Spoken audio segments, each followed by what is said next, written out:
ನಮಸ್ಕಾರ ಸ್ನೇಹಿತರೆ, ಸೆಪ್ಟೆಂಬರ್ 22 ಅಂದರೆ ಇವತ್ತಿನಿಂದ ಹೊಸ GST 2.0 ಜಾರಿಗೆ ಆಗಿದೆ. ಏನೆಲ್ಲ ಬದಲಾವಣೆ ಆಗಿದೆ ನೋಡೋಣ ಬನ್ನಿ.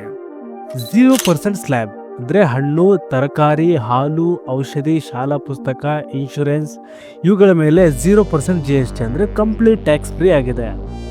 5% ಸ್ಲ್ಯಾಬ್ ಅಂದರೆ ಪ್ಯಾಕೇಜ್ ಪನ್ನೀರ್, ಎಣ್ಣೆ, ಸಣ್ಣ ಪಾತ್ರೆ, ಕಡಿಮೆ ಬೆಲೆಯ ಬೂಟು, ರೈಲು ಪ್ರಮಾಣ, ಆಟೋ ಟ್ಯಾಕ್ಸಿ ಇವುಗಳಿಗೆ ಕೇವಲ 5% GST ಅಷ್ಟೇ. ಇದು ಪಾಕೆಟ್ ಫ್ರೆಂಡ್ಲಿ ಆಗಲಿದೆ.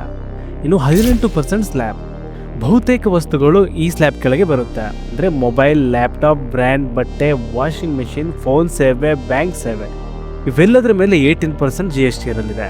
ಇದು ಸಾಮಾನ್ಯ ಸ್ಲ್ಯಾಬ್. 40% ಸ್ಲ್ಯಾಬ್, ಇಲ್ಲಿ ಬಂದರೆ ಭಾರಿ ಟ್ಯಾಕ್ಸ್ ಆಗಿದೆ. Luxury car, designer watch, yacht, private ಜೆಟ್ಗಳು, ಸಿಗರೇಟ್ಸ್ ಇವುಗಳು ಇನ್ನೂ ದುಬಾರಿ ಆಗಲಿದೆ. ಸಣ್ಣ ರೀಕ್ಯಾಪ್ ಮಾಡೋಣ ಬನ್ನಿ. 0% ಯಾವುದ್ರ ಮೇಲೆ ಇದೆ ಅಂದರೆ ಅಗತ್ಯ ವಸ್ತುಗಳ ಮೇಲೆ.